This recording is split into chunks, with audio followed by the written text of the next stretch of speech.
তোমাদের সাথে একটা কথা শেয়ার করি। দেখো, আমি ঝাড়ু দিতে এসে দেখি কি আমার এই চাদরটা একদিকটা ছিঁড়ে গেছে।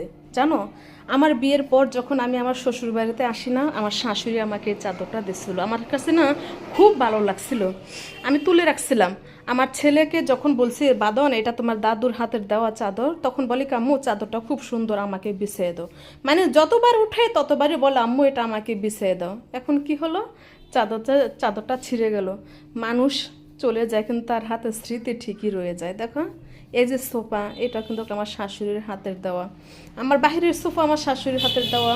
তারপরে এই দেখো, এই ফ্রিজ আমার শাশুড়ি থাকতে কিনা।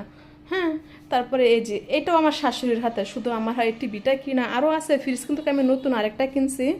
কিন্তু এই ফ্রিজটা আমি বিক্রি করি নাই, কেন জানেন? আমার শাশুড়ি থাকতে আমি জিনিসটা কিনেছি।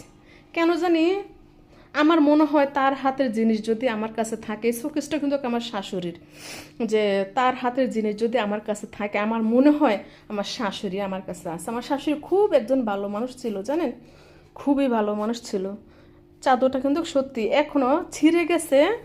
আমি কিন্তু এখানে কোনো ফিল্টার ব্যবহার করিনি, তারপরও চাদরটা কি দেখছো, এই যে বালিশের কভারগুলো ময়লা দেখা যাচ্ছে, কিন্তু চাদরটা ঠিকই পরিষ্কার দেখা যাচ্ছে। এটাই বলে, মানুষ থাকে না কিন্তু তার স্মৃতি থাকে।